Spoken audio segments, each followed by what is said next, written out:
I lived in that era, I would be in grave danger right now. The Let's Play era. The clout slash clickbait era Was the worst era of YouTube. As I mentioned in my prior video, I am a new YouTuber, but I did grow up with an iPad in my hand. So do you know what that means? I have seen eras of YouTube. Now, I know everybody calls them different things, but my Swifty bum calls it an era, so I'm sticking with that. Now, the first era, which I can recall when I was like 5 or 6, or earlier, I don't know, it was YouTube Kids, so who knows, was the Let's Play era. Now, I know this is going to sound weird, or it won't because it's perfectly average, but I was a huge Stampy Longhead and Dan TDM fan. I have Dan TDM memorabilia, I have everything. Now, what did this give me? A bad sense of humor and a good taste in YouTubers? No. What this did give me was my first experience into YouTube.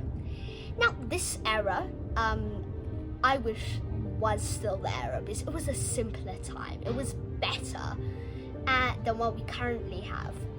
And I just think that it was the best, and that we've done so little since then, yet YouTube has changed so much. But that's just my first point. The second era is the clout slash clickbait era.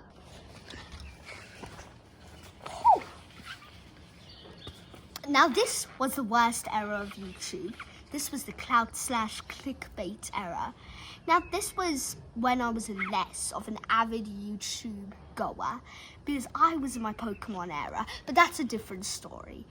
Now, I was less of a YouTube goer in this phase, but I've heard tales about it. I've heard tales about the SoundCloud rappers, and from my friends who were YouTube goers at the time, I've heard tales about Preston.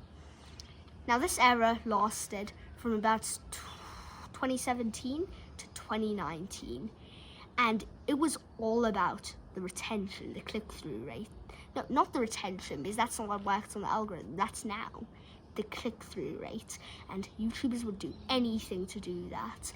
Then they would mildly connect it and stretch it out for just 10 minutes so that they could place ads. Now, this was not a lovely thing, I'm not gonna lie.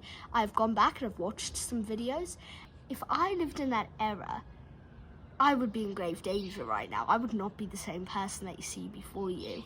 But this era gave birth to the next era. Now, you could argue that we are still in this era, and that is the TikTok era.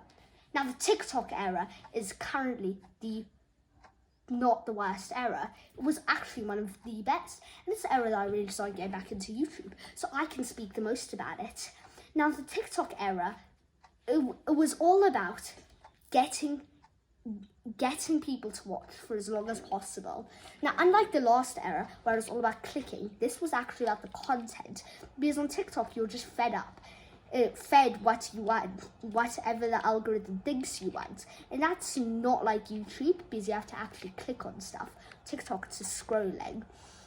Now, that obviously insinuated the Instagram Reels of the world, the YouTube Shorts, all the TikTok clones of the world. And I don't think that that's a brilliant thing. Except, well, what this did bring forth was the new era of YouTube that I think we're entering. And I don't have a name for it, but I think that this is going to be the best era yet. Because I think it's joint. It's about the content, it's about the retention, but there's also a third secret source in it. Now, I can't really define what that secret source is, but the people who are blowing up on the platform right now, the Ryan Trahans, the Airax, the Mr. Beasts, even like the video essayers of this world, all have this secret source that separates this from the TikTok era. That secret source does not apply to Mr. Beast, so I'll take him out of the list, but it is personality. Now, personality is what will make me watch a 2-hour video essay. is what will make me click on a Ryan Trahan video about something that I don't care about. And I think that this is it.